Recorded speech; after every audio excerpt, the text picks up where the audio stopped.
নমস্কাৰ বন্ধুসকল, অসমৰ পানৰ খেতিৰ বিষয়ে ইউটিউবত চাৰ্চ কৰি চালোঁ, কিন্তু দুই এটাহে ভিডিঅ' পালোঁ। তাৰ বাহিৰে পানৰ খেতিৰ বিষয়ে ইমান ভালকৈ গম নাপালোঁ। গতিকে মই ভাবিলোঁ মই নিজেই পানৰ বিষয়ে অলপ কৰিব পাৰোঁ, যাতে অসমৰ ল'ৰাবিলাকে পানৰ খেতিৰ বিষয়ে আগ্ৰহী হয়। সেইভাবে ভিডিঅ'টো বনালোঁ। সৰুকৈ বনাম। এই পানডাল লগাইছিলোঁ মই 7 মাহমানৰ আগতে। আম গছত দিছিলোঁ।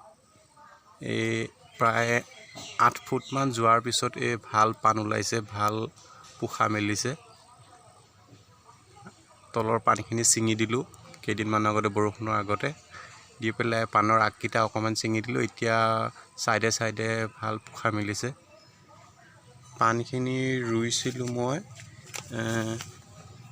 1 হাত 2 হাত 3 হাত দীঘলকৈ কৰি পেলাই লতি দি পেলাই ৰুইছিলোঁ। 3 হাত দীঘলকৈ নতুন মাটি তুলি পেলাই, তাৰপিছত মানে কাঠুৱা মাটি দি তাত পানডাল লগাইছিলোঁ, দি পেলাই পানী দিছিলোঁ।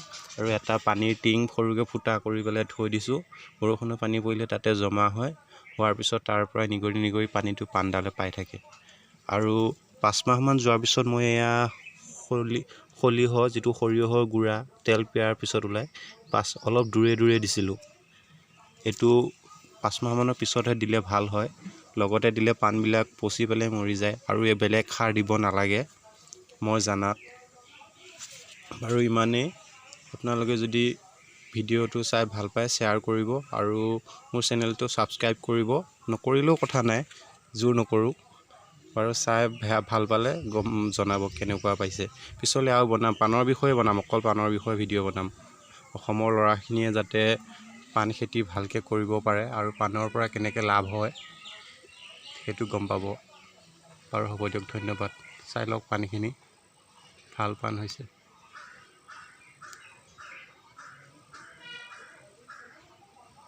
ভাল লাগিছে বাৰু, ধন্যবাদ।